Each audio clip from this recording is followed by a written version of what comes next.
I've got meerkats trying to get up my trouser leg at the minute, very luckily inside the meerkat enclosure. And the reason they're quite so feisty for anything really to have a nibble on is because it's feeding time. And I'm with Simon Garrett here, who's very kindly let us into the enclosure with an audience of people who've just... let's feed them, because I might not have a sock left in a minute. Here we go. There you go, guys. And after 186 years... the zoo is closing. 90 million people have visited the site here in Clifton in Bristol over nearly 200 years. And these meerkats will be going off to a different zoo in November.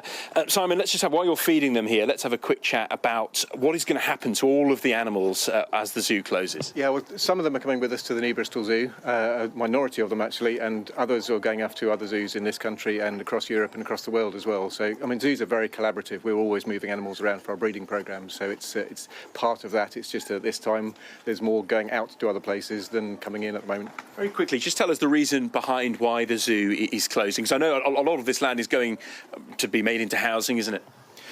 Yes, essentially we're running two sites. They're wild place projects as well, and that site is 10 times the size of this. And we basically decided to concentrate on just one site, which we want to develop. So by selling the Clifton site, we can invest quite a large amount of money into the new site. And our role is all about conservation. So we'll have very selective animals there, which are all involved in conservation work related to our field work around the world. And the other major thing, which I'm particularly passionate about, is getting our visitors to be part of the solution as well. And this is a major role of modern zoos. We can breed animals in zoos, but if there's nowhere left in the wild, that's not going to help.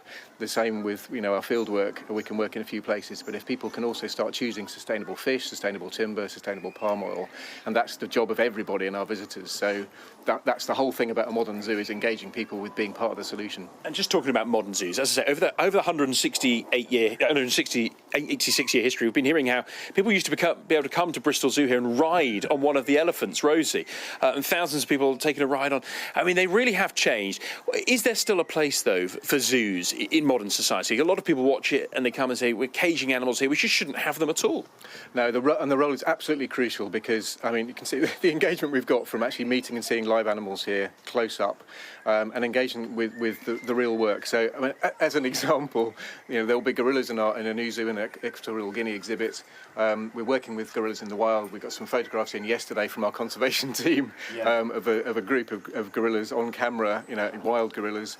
And if we can engage our visitors with that and give them to be part of the solution, that's the way we get a sustainable planet for people and for wildlife. All right, Simon, thanks for chatting to us. They've finished their food, which is why they've gone back up my trouser leg. So we'll leave them in peace, and I'll try and get out in one piece. The zoo closes tomorrow. That is the last day that the public will be able to come and enjoy these animals. But for the time being, we'll cross back to you. No, I think we should just stay on you for a very long time, Dan.